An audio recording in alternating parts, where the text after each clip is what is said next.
అవసరం ఉంది ల్యాబ్ తగలబెట్టేది? నేరగాడికే కదా. ఆ నేరగాడే ఇలా ముఖ్యమంత్రి కాబట్టి చక్కగా ఆయన చేతిలో పోలీస్ శాఖ ఉంది, పంపించిండు. అందుకే నేను అన్నా ఇందాక, ఇదేదో ఎండాకాలం చేస్తే కనీసం ప్రజలు నమ్ముదురు, అబద్ధం ఆడినా అతికినట్టు ఉండాలి. కానీ చలికాలం ఎక్కడ అగ్ని ప్రమాదాలు జరిగాయి ప్రపంచంలో? ఒక్క తెలంగాణలో, అది కూడా ఇంకెక్కడ జరగదు చూడు గమ్మత్తు. ఫోరెన్సిక్ ల్యాబ్ ఒక్కటే అవుతుందట. దాన్ని బట్టి ఏమర్థం చేసుకోవచ్చు మనం? చాలా చక్కటి ప్రణాళికతో అందరు మున్సిపల్ ఎన్నికల్లో బిజీగా ఉంటే ఈయన మాత్రం మురికి పనుల్లో బిజీగా ఉన్నాడు. దాన్ని బట్టి మాకు అర్థమైంది అది. అంటే మిగతా వాళ్ళు ముఖ్యమంత్రిగా లేరు కదా బ్రదర్. మిగతా వాళ్ళు ముఖ్యమంత్రిగా ఉంటే అందుము, మిగతా వాళ్ళు తెలంగాణ రాష్ట్రానికి ముఖ్యమంత్రిగా ఉంటే అదే చెప్పిన నేను ఇందాక, మీరు విన్నట్లు లేరు.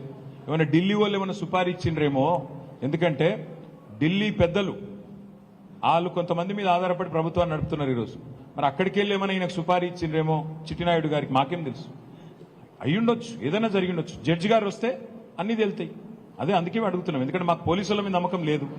ప్రైవేట్ ఆర్మీ లెక్క పనిచేస్తున్నారు వాళ్ళు. మీరు ఒక్కటి చూడండి బ్రదర్, పాపం ఒక ఆయన నిజాయితీగా హబీబుల్లా ఖాన్ అని ఒక పోలీస్ అధికారి, సర్కిల్ ఇన్స్పెక్టర్, పొంగులేటి శ్రీనివాసరెడ్డి కొడుకు 70 మంది గూండాగాలను వేసుకొని పోయి ఒక విలువైన భూమిని వట్టినాగులపల్లిలో ఆక్రమిస్తే ఈ హబీబుల్లా ఖాన్ అంటే ఆయన పాపం తెలియక కేసు రిజిస్టర్ చేసింది.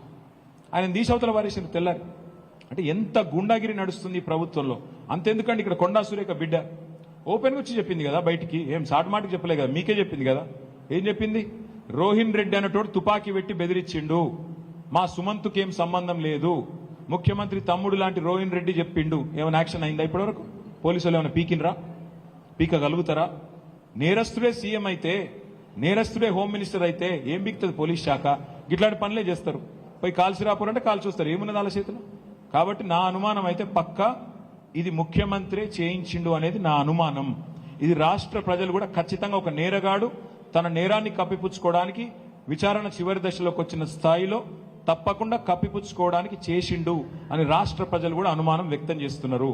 ఈ అనుమానాలు నిజమా కాదా తేలాలి అంటే ఒక సిట్టింగ్ జడ్జి నేసి విచారణ జరిపించండి అని కేంద్ర ప్రభుత్వాన్ని మేము డిమాండ్ చేస్తున్నాము. తప్పేముంది అందులో? Okay, thank you.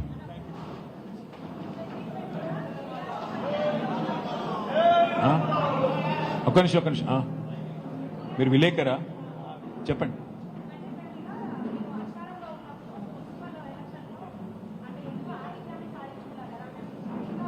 ట్వంటీలో చెప్తామా. మాకు 2020లో ఆ రోజు మున్సిపల్ ఎన్నికలు జరిగితే మొత్తం రాష్ట్ర వ్యాప్తంగా నాకు గుర్తున్నంత కాడికి 143 చోట్ల జరిగింది.